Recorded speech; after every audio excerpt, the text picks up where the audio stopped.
Hallo Freunde und herzlich willkommen zu unserem Kanal. Es geht weiter auf den Lofoten und wir sind total begeistert von dieser wunderschönen Natur.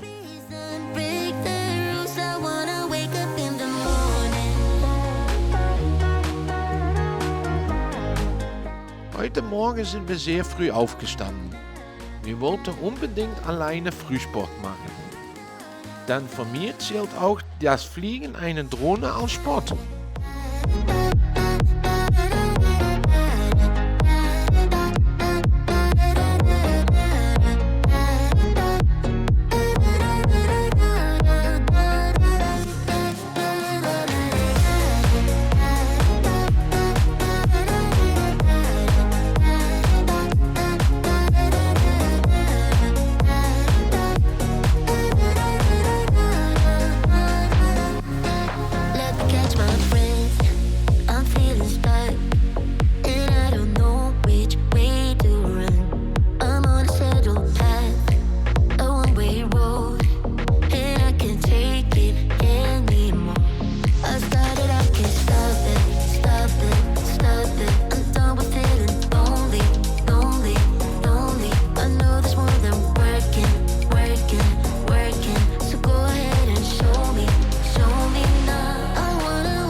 Wir sind dann zum wohl bekanntesten Fußballplatz in Norwegen gegangen.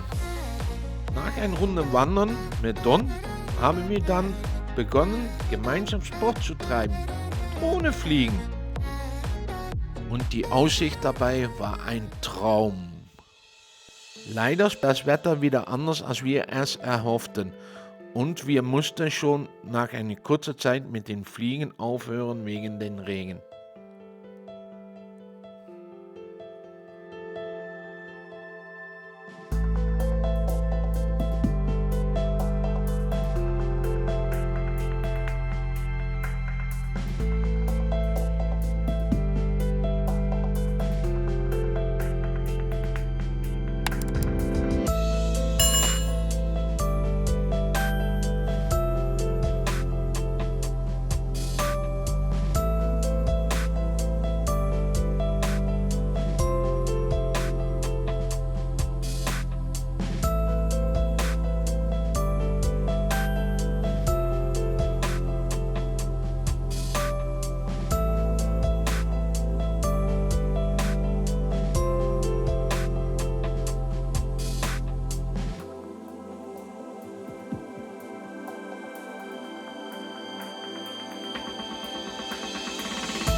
Da es nicht aufhören wollte zu regnen, sind wir aufgebrochen, denn wir wollten etwas von den Lofoten sehen und nicht nur Regen erleben.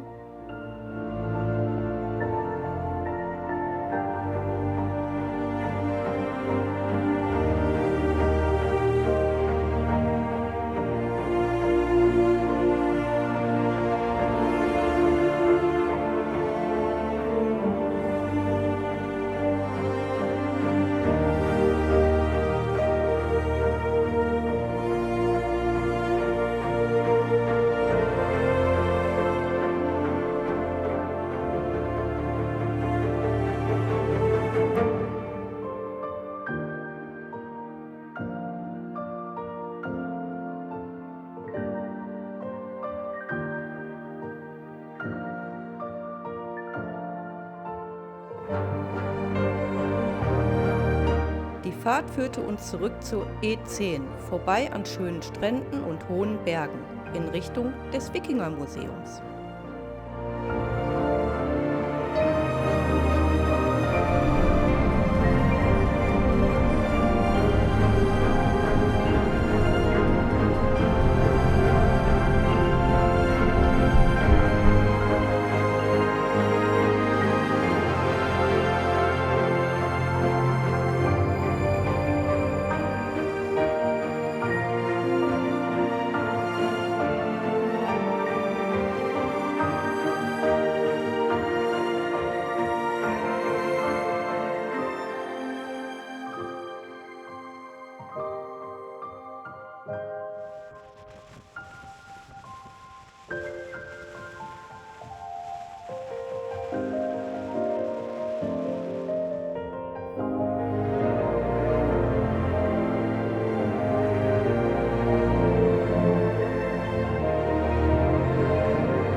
Das Wikingermuseum sieht ziemlich cool aus, wenn man dort ankommt.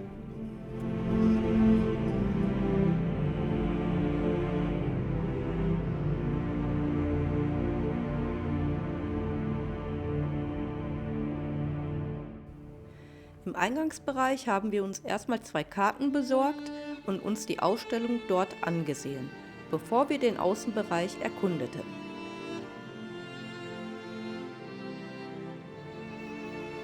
In dem großen Gebäude wurde gezeigt, wie die Wikinger früher gelebt haben, was wir äußerst faszinierend fanden.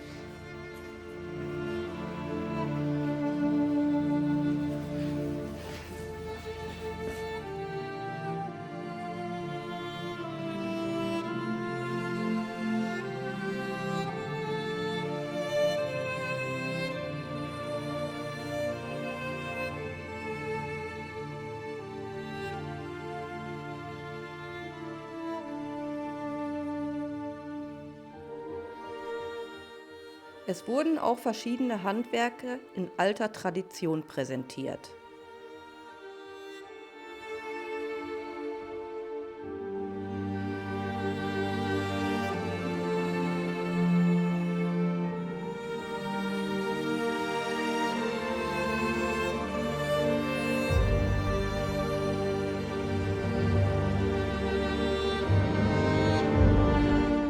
Nachdem wir das gesamte Gebäude bis in jeder Ecke erkundet hatten, ging es wieder nach draußen. Nach einer längeren Wanderung erreichten wir 2 Wikingerschiffe. Im Sommer gibt es hier auch Rundfahrten, aber leider nicht im Herbst und Winter. Alles in allem war es äußerst interessant zu sehen, wie die Menschen hier früher gelebt haben. There is only one of you, only one of me. Nach unserem Aufenthalt setzten wir unsere Reise fort und steuerten Eckum an. Zuerst besichtigten wir den Leuchtturm von Eckum. Und auf dem Weg dorthin ließ die Umgebung erahnen, was uns erwarten würde.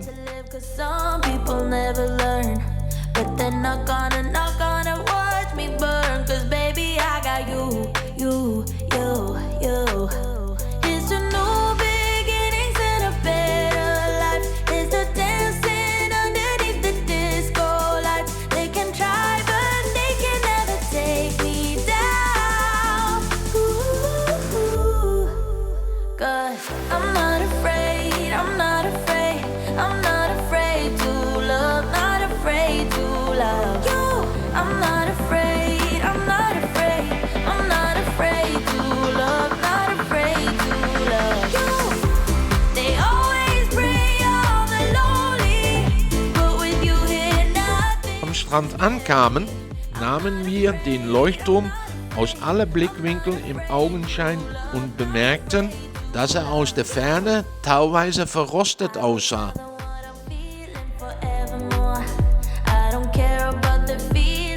Während wir dort standen, könnten wir bereits die Seeadler sehen, doch leider hatten wir das falsche Objektiv auf der Kamera.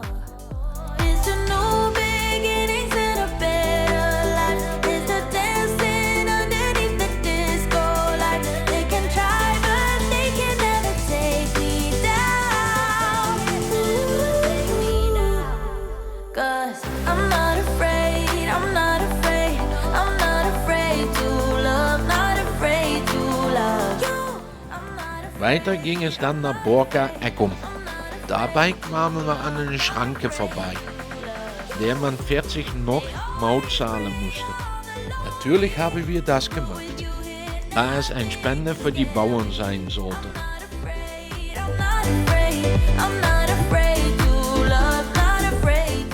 Nach einer kurzen Fahrt erreichten wir schließlich die erwähnte Ruine. Hier stand während des Krieges ein Radar der Luftwaffe.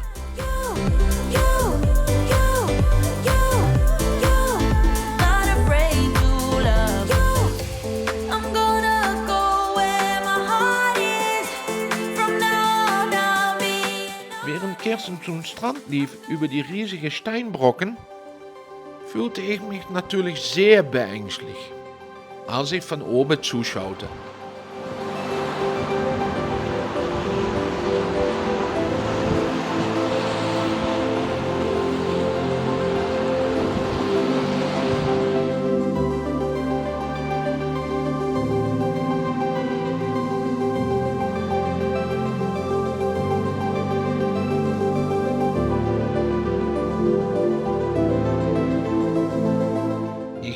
flog die Ruine, um sie von oben zu filmen.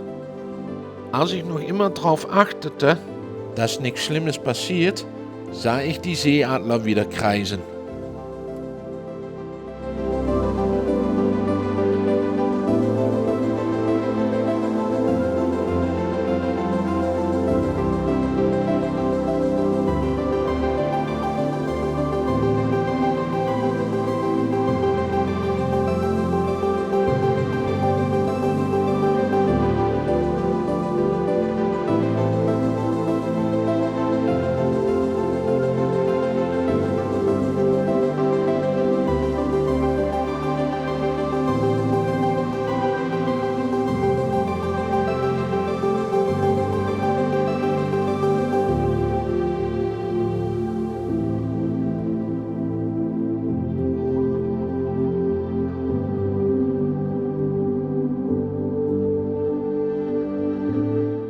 Als Kerstin dann zurückkam, wechselte sie das Objektiv und versuchte ein paar schöne Bilder einzufangen.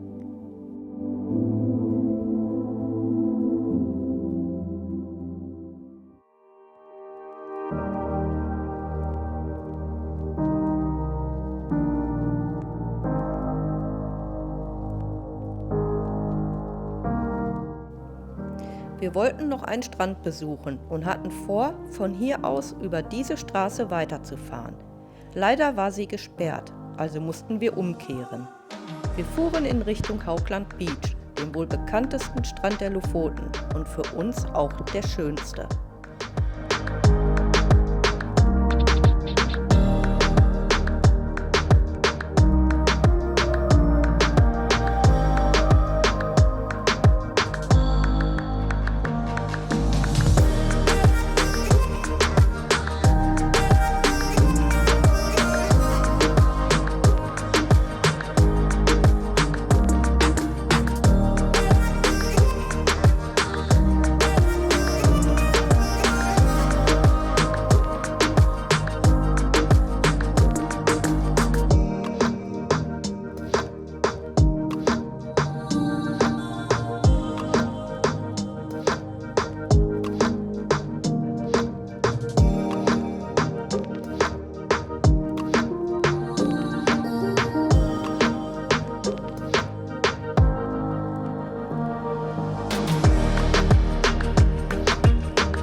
War nicht viel los, daher entschieden wir uns, unsere Drohne steigen zu lassen.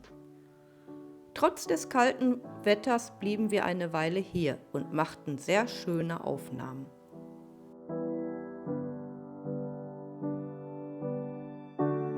I see you struggle like butterflies in water, can't keep moving forward. I see your shoulders weighted down by armor. You don't need that protection. I would walk on glass, I would run 10,000 miles and more. I would in my eyes. If you lost your sight, I would run through fire. I would carry you through the heat. I would do it all again if you needed me to. Wish that I could take away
Nachdem wir wieder beim Wohnmobil angekommen waren, standen wir vor der Entscheidung, entweder zu bleiben oder in Richtung Nussfjord weiterzufahren. Wir entschieden uns weiterzufahren aufgrund des Wetterberichtes, der angekündigt hatte, dass der Wind und der Regen über Nacht wieder zunehmen würden. Als wir im Nussfjord ankamen, fanden wir einen ruhigen Platz am Straßenrand. Hier verbrachten wir den Abend, bevor es schließlich Zeit wurde, ins Bett zu gehen und den schönen Tag zu verarbeiten. Somit geht auch dieser Teil zu Ende und es folgt erst im nächsten Teil der Besuch des Nussfjords und des Ortes wo wir eine kleine Wanderung machen und natürlich auch die leckersten Zimtschnecken der Welt probieren werden. Den Abend verbringen wir auf einen Stellplatz in Rheine und entscheiden uns, auswärts essen zu gehen. Hat euch das Video gefallen? Dann lasst ein Däumchen hoch da und vielleicht nochmal ein Abo. Vielen Dank und bis zum nächsten Mal.